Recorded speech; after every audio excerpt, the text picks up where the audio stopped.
What's good, baby? It's I9s. Welcome back to the channel. Back to the picks of the week. Today we got Yusuff versus Barboza, and this is like honestly my favorite thing to do every week. I love fucking posting about these fights, making predictions, talking with you guys in the comments. All that really does like make everything for me. So thank you guys so much for the ones that are like tuning in and supporting it.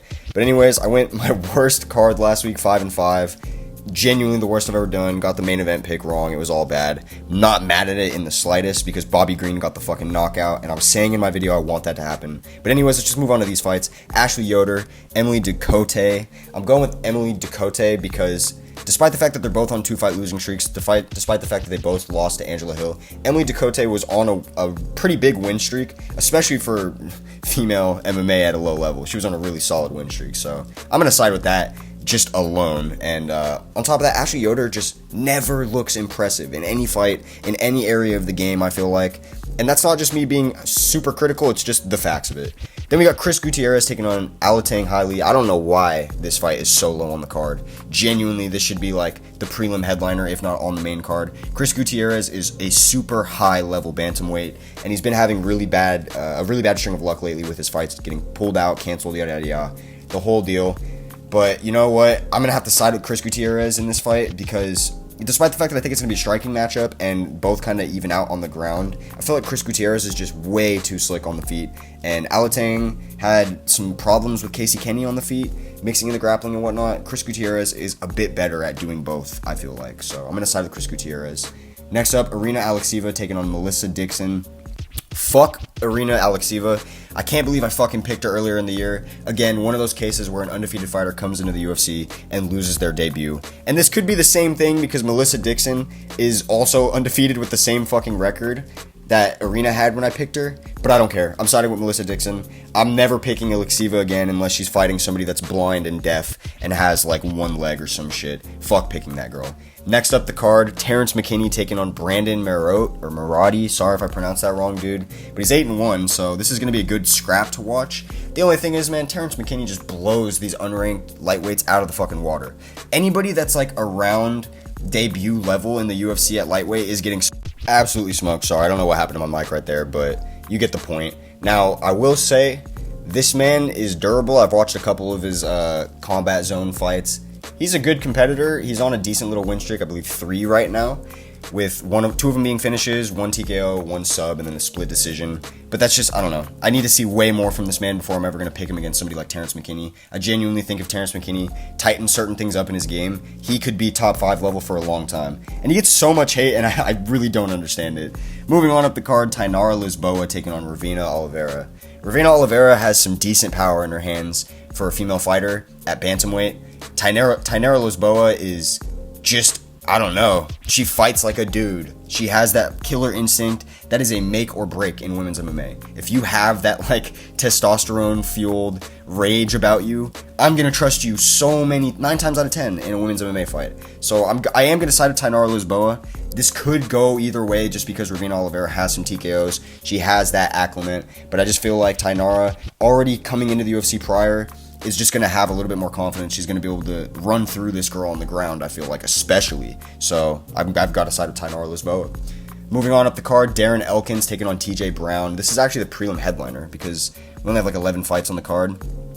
Interesting prelim headliner. We could have had 2 better ones, Terrence McKinney or Chris Gutierrez, but whatever. I'm done complaining about it. TJ Brown, if you get wrestle cucked by Darren Elkins at this phase in his career, I'm literally gonna be so fucking surprised. This feels like the freest matchup. This feels as free of a matchup as Rick Glenn versus Drew Dober was. I think TJ Brown's gonna absolutely spark Darren Elkins on the feet. He's just too old. Like his name implies, he's taken way too much damage throughout his career. I think it's about time that he hangs it up, man. I love Darren Elkins. He's a gritty fighter, and I love Team Alpha Male. But I just feel like TJ Brown is younger. He's always been better on the feet regardless. Like, this could be a fight in their primes and it'd be a lot closer, but I would take TJ Brown, you know. So I'm siding with TJ by the TKO. Then we've got Christian Rodriguez taking on Cameron Simon. I've come to like Christian Rodriguez a lot more, finding out about his history with Bellator and how he moved over to the UFC, took out their, rising plant in Raul Rosas Jr. and did it impressively, I was surprised at how technical and how crisp he stuck to his game plan. I guess that's how I'll put it. He did really well for a young fighter. Cameron Simon is a different fucking beast. He's better on the feet. He's better on the ground. The only area he's not better in is the pressure and maybe having that dog in him. But I don't even know if that's the case because I haven't seen him be pushed to that limit. He could easily have that dog in him. I am going to be siding with Cameron Simon. I think this fight's closer than the odds might suggest.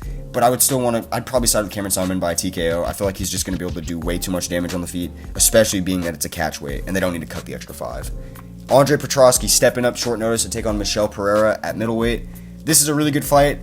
Michel Pereira says he's not cutting the welterweight anymore, so I guess we're going to start having to look at him and matchmake him with these middleweights going forward. On paper, I feel like Michel Pereira should be able to absolutely obliterate Andre Petrosky, but for some reason I've got this feeling that Andre, being as active as he has been and just being on a tear, is going to be able to get it to the ground and find a submission. On verdict, I'm dumping all my points into that. I want the super fat payday. And you know what, fuck it, I might as well just align my picks from verdict with this. I'm going to be siding with Andre Petrosky to be able to take him down to the ground, avoid the explosive striking on the feet. I think he knows what he needs to do really quickly, and he needs to get in on that double, get him to the mat, try to just stay heavy like a wet blanket, and find a rear naked, find an arm triangle, find something that he's really good at locking up, or just keep him on the ground and win a decision.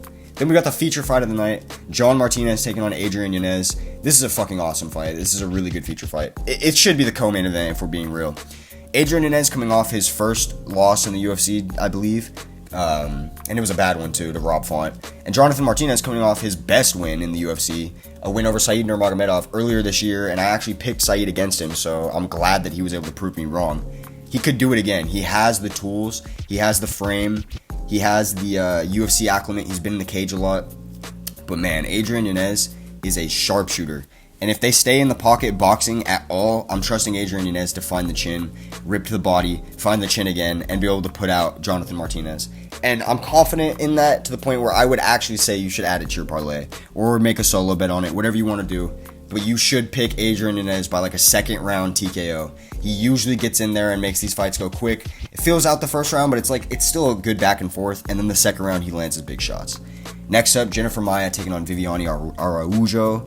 Jennifer Maia completely impressed me earlier this year when she obliterated Casey O'Neill, somebody that I thought would actually be able to do something in this division. And she melted her with pressure on the feet, which is the exact opposite of what I thought she could ever do. So, you know, if I was ever to pick Viviane Araujo, it would be because of her striking, and maybe she'll be able to have more power and land on the feet, which could still be true. But now I just feel like Jennifer Maia already is probably a bit better on the ground, and then now I feel like she's better on the feet, has a bit better of a chin, bit better cardio, bit better pressure. It's just like, she's just a bit better, I feel like. And it's going to show, and she's going to win a decision. Maybe a 30-27, but I guess a safer bet would be a 29-28. I wish you could prop it exactly like that. I mean, maybe there's a site that you can. Might have to do that. Straight 2 judges picking Jennifer Maia, because I could see it. I can see her getting to the cage, holding her for one round. Another one of the rounds to stay on the feet, they feel it out more. Not too much is happening, but Jennifer Maia is just kind of picking her shots at range, landing a little bit more, getting in her face, mixing up, faking like she's going to go to the ground, and then keeping her on the cage. So yeah, Jennifer Maia by decision. And then the main event of the night, Super Sadiq Yusuff versus Edson Barboza. Really impressed with the UFC here. This might have been a late minute main event. I don't honestly even remember. But Sadiq Yusuff getting a main event just feels odd. It feels like the UFC is, like in my opinion, being smart, because Yusuff is one of the top prospects in the whole sport right now. If you watch his first fight on the Contender Series, way back when the Contender Series started, dude, that was like a Super Saiyan fight. It was Yusuff versus Mike Davis. It was an awesome scrap. It just shows you how high level both of those guys were coming into the UFC. And Yusuff is that guy, dude. Like, if you watch any of his fight picks on YouTube or anything like that, 1, he's like underratedly funny, and 2, he's really, really smart at making these picks. He probably makes good bread on the side just from all the fight picks that he does. That being said, all of this being said, Edson Barboza, I think, is actually a better striker, even though that's like Yusuff's main area of expertise. Obviously, Edson Barboza is a better striker. He has the best highlight reel in MMA history on the feet. Like, knockout after knockout after knockout. He's so fucking good at it. He can knock you out with a leg kick, with a body kick, head kick, fucking turning heel kick, flying this, that, and the third. Like, you know, he can do whatever the fuck he wants. But Yusuff is smart. Yusuff knows how to game plan. He knows it's a 5-round fight. He knows where he has his strengths and weaknesses, and he needs to take it to the ground. He can mix in the striking and grappling really, really well. He's done it before. He's got some subs in the UFC. and he needs to do that again. I don't think he'll be able to sub Barboza, but I think he will be able to continuously take him down, tire him out, work a game plan, and hopefully not end up on the highlight reel like all these other featherweight prospects. Alright, y'all, that's enough of me rambling. I'm going to get to watching the fights because I'm posting this super late. I'll catch y'all. Let me know what y'all think. Later, y'all.